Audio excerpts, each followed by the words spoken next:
What's up, Tesla family? It's Ray J back with another video. And in this one, I want to break down what's happening with Tesla, SPY, Nvda, the QQQ, and a couple of other tickers. I'm going to break down what's happening with the market moving forward and talk about some new developments on the charts and what I see going out for next week.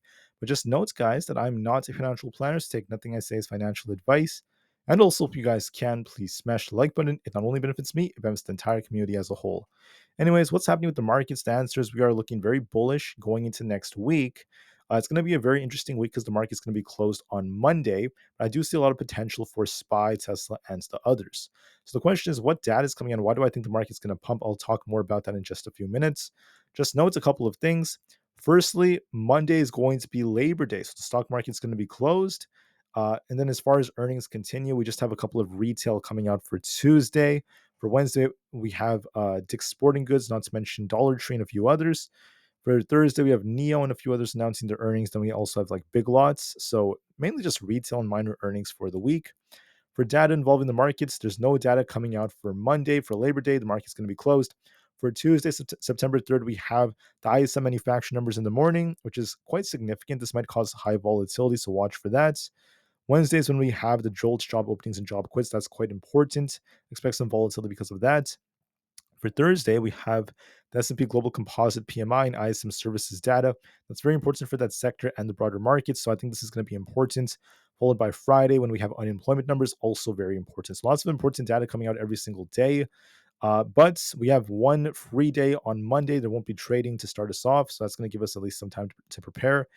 And then for the fear and greed index, right now, greed is making up sentiment. We're not at extreme greed right now. It shows that the market has room to run.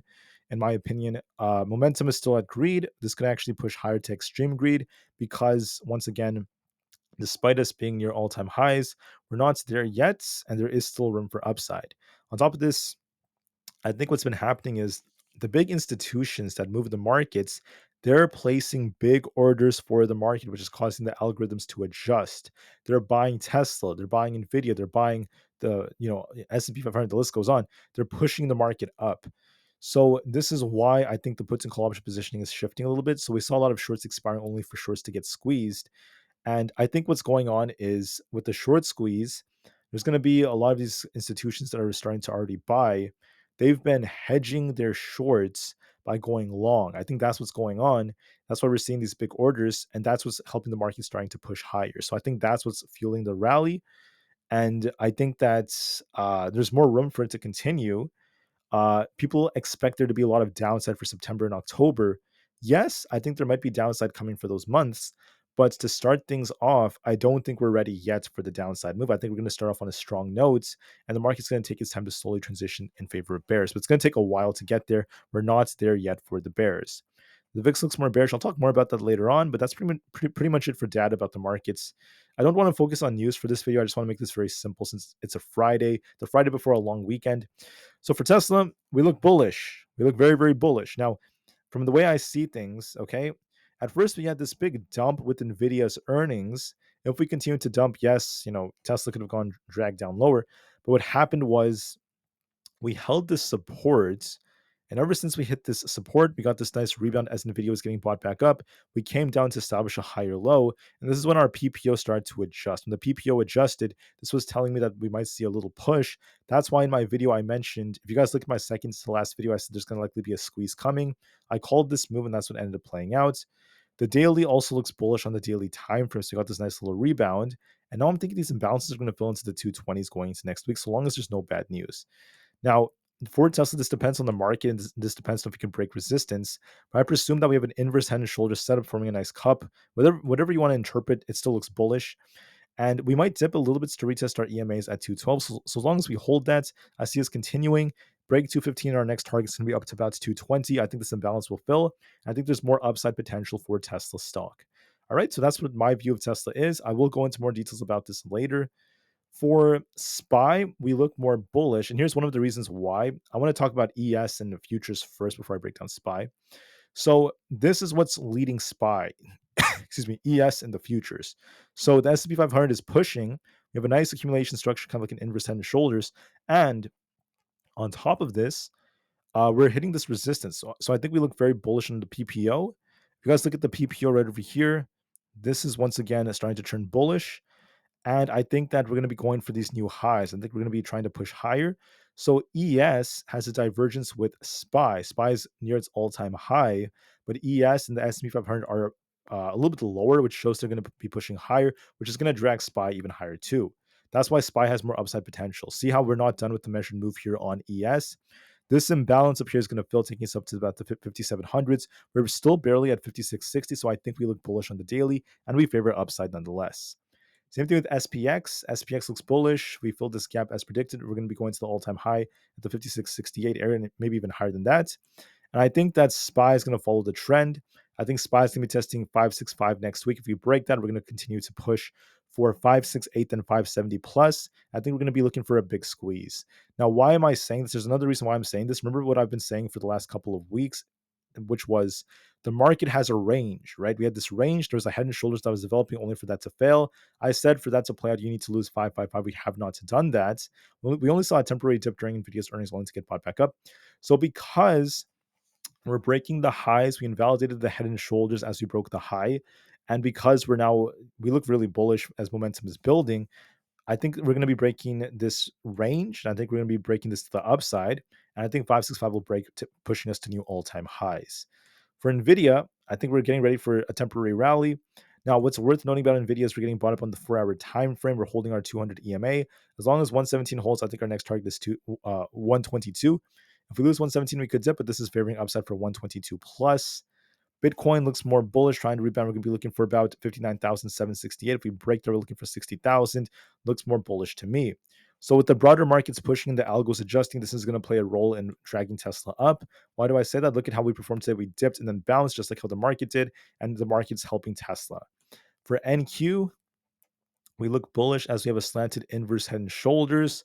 If we break the high at 19,700, we're going to be looking for about 19,800. If we lose 19,400, we turn back down, but we're holding support. So it looks to me like we're going to be pushing next week a little bit more. For the QQQ, the 4 hours looking more bullish. Looking at the PPO, we're seeing a bullish looking daily candlestick. I think we're going to be testing 477. If we break this, I think 480 is coming. So I favor 480 plus. I think we look more bullish. For Apple, this is a little bit trickier. I think what's going to happen is I think Apple will fill this gap up here around 234. So to start off September, they're going to push things a little higher. So to get up to 234, we might dip first. I'll see if we come down to fill this gap and then bounce, or if we just hold the 20 EMA, we just dip a little bit, then we start bouncing. But either way, I do see more upside potential. IWM looks bullish, and why I say that is because of this. I drew out this trend line. This is the trend line that was holding us up for the last couple of weeks as we're uptrending, right, since August started. And as you guys can see, the small caps they had a decent August overall, and I think that we're still trying to hold this trend line. So this may continue to help us push for 222.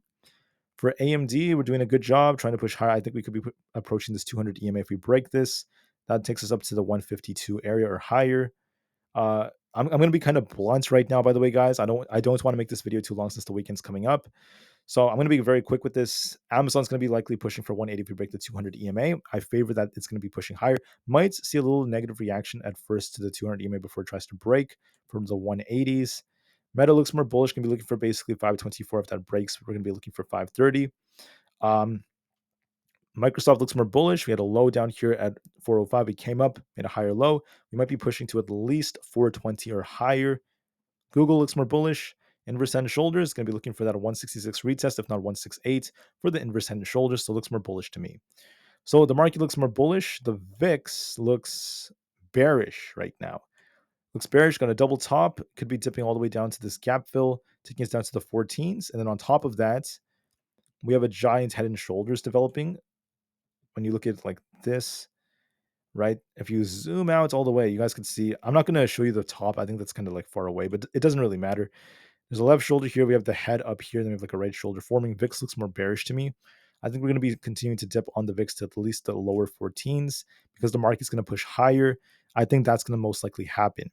Now, do I think the market's going to be bullish forever? No, I'm not saying that. We could still see downside in September/October, but for now, to start off September, we're looking bullish. For the first week, we look bullish just to start things off. So that's what I'm seeing for Tesla and the broader markets. That's what my view is for now. Keep in mind, guys, we have a 3-day holiday, so I'm not sure if I'll be posting on Sunday, I should give you guys an update tomorrow. It's going to be Saturday. I should be able to.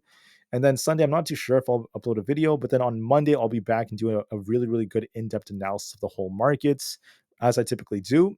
And I'll be talking about what I see at least progressing from this point on.